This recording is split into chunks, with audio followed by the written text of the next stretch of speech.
Hello students, नमस्कार। हम लोग वर्ड के बारे में पढ़ रहे थे और इसी को आगे बढ़ाते हुए अब हम इस वीडियो लेक्चर में वर्ड के जो अध्याय है उसका समापन करने वाले हैं। आइए देखते हैं। दोस्तों, यदि आपने हमारे चैनल को अभी तक सब्सक्राइब नहीं किया है तो लाल बटन दबाकर सब्सक्राइब अवश्य कर दें। साथ ही साथ लाइक का बटन अवश्य दबाएं और हमारे सभी नोटिफिकेशन पाने के लिए घंटी के बटन को भी अवश्य दबाएं। थैंक हम स्वर और व्यंजन तक अपना जो बेसिक कंसेप्ट है वो क्लियर कर चुके थे। स्वरों के प्रकारों को भी हमने पढ़ लिया था और व्यंजन के प्रकारों को भी कुछ रूप हद तक हमने पढ़ लिया था। आइए देखते हैं उच्चारण के आधार पर व्यंजन कितने प्रकार के होते हैं। तो स्टूडेंट्स, जैसा कि हमने यहाँ पे लिख रखा है कि उच्चारण के आधार पर व्यंजन हमारे दो प्रकार के होते हैं। क्लियर? कौन कौन से? अल्प प्राण व्यंजन और महाप्राण व्यंजन। जैसा कि इनके नाम से ही पता चलता है, अल्प प्राण यानी कि अल्प मीन्स कम मात्रा में, प्राण मीन्स प्राणवायु, आवाज, यानी कि इनको बोलने पर कम मात्रा में हमारे मुख से वायु बाहर निकलती है। तो ऐसे व्यंजनों को हम अल्प प्राण व्यंजनों की कैटेगरी में रखते हैं। नेक्स्ट है महाप्राण व्यंजन। महाप्राण व्यंजन वे व्यंजन होते हैं जिनको बोलने पर अधिक ध्वनि निकलती है। जैसे महा, महा मतलब बहुत ज्यादा, प्राणवायु। तो ऐसे व्यंजन जिनको बोलने पर बहुत अधिक वायु मुख से बाहर निकलती है, वे महाप्राण व्यंजन कहलाते हैं। तो फ्रेंड्स, इनको याद करने का कोई मतलब नहीं है। आप केवल इनकी एक ट्रिक याद रखिए, जिससे कि आपको हमेशा पता चल जाएगा कि कौन सा व्यंजन अल्प प्राण है और कौन सा व्यंजन महाप्राण है। उसके लिए हमने यहां पर एक ट्रिक बना दी है कि अल्प प्राण व्यंजन जो वर्ग वाले हैं, यानी कि 1, 3, 5, ये वर्ग वाले जो व्यंजन हैं ये हमारे अल्प प्राण व्यंजन होते हैं। और महाप्राण व्यंजन जो सर्किल वाले हैं, यानी कि 2 और 4 वर्ग वाले जो व्यंजन हैं वो हमारे महाप्राण व्यंजन होते हैं। आइए इस टेबल का ऑब्जर्वेशन करें। हमने आपको बताया था कि स्पर्श व्यंजन 25 होते हैं। का खा गा घा णा, चा छा जा जा ना, ट ठा डा डा ना, ट था दा दा ना, पा फा बा बा मा।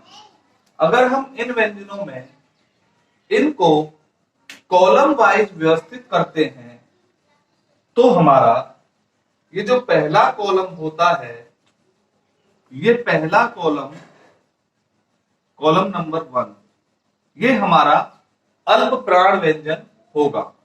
कॉलम नंबर 3 ये हमारा अल्प प्राण व्यंजन होगा, पूरा का पूरा कॉलम।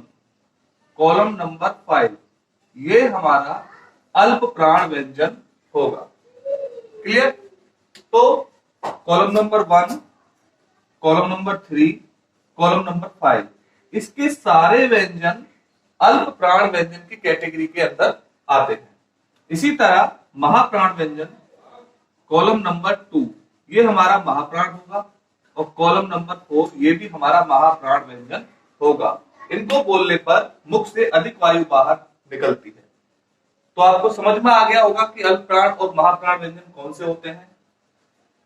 नोट करके याद रखना है मित्रों कि यह रे ले वे भी हमारे अल्प प्राण व्यंजन की कैटेगरी में ही आते हैं। क्लियर? पांचवा जो वर्ग है, इसके सभी व्यंजन पंचमाक्षर कहलाते हैं। इसके सभी व्यंजनों को हम पंचमाक्षर के नाम से भी जानते हैं। इन्हें अनुनासिक वर्ण कहा जाता है। क्लियर? तो आप समझ चुके होंगे कि अल्प प्राण और महाप्राण व्यंजन कौन से होते हैं। इसके बाद उच्चारण के आधार पर इनका स्थान कौन सा होता है, ये मैंने यहाँ पे लिख दिया है कि क वर्ग वाले जितने भी व्यंजन होते हैं उन सभी का उच्चारण स्थान कंठ होता है, यानी कि ये ध्वनियां हमेशा कंठ से बाहर निकलती हैं, इसलिए इनको कंठ ध्वनियां कहा जाता है। च वर्ग वाले जितने भी व्यंजन है उनका उच्चारण स्थान तालव्य होता है। तालव्य मीन्स तालु, ये सभी वर्ण तालु से बोले जाते हैं। तय वर्ग वाले जितने भी व्यंजन हैं उन सभी का स्थान मूर्धन्य होता है, जिनको मूर्धा भी बोल देते हैं। कई बार क्वेश्चन आता है कि तय और ठय कैसे वर्ण हैं, तो मूर्धा है। तय वर्ग वाले सभी व्यंजन दंत व्यंजन कहलाते हैं। इनका उच्चारण स्थान दंत होता है, क्योंकि इनको बोलने पर हमारे दांत आपस में टकराते हैं। पेय वर्ग वाले सभी व्यंजन ओष्ठ व्यंजन कहलाते हैं। इनका उच्चारण स्थान ओष्ठ होता है, क्योंकि ये होठ, इनको बोलने पर हमारे होठ आपस में मिलते हैं।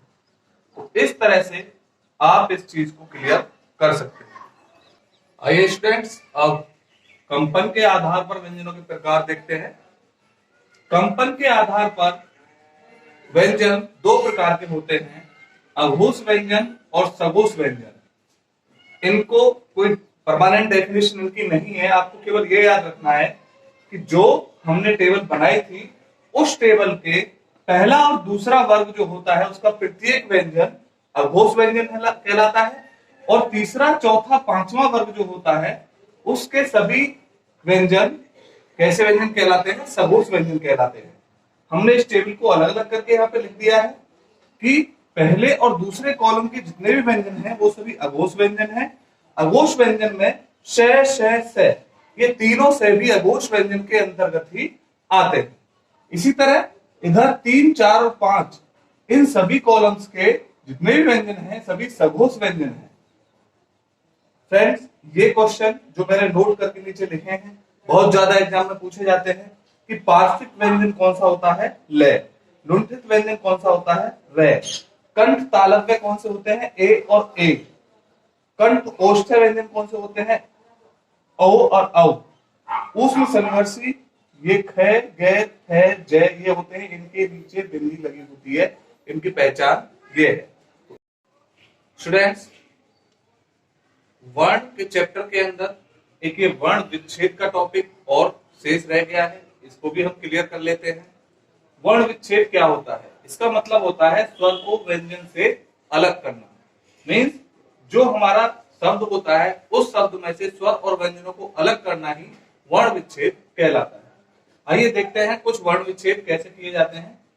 शब्द है अमन।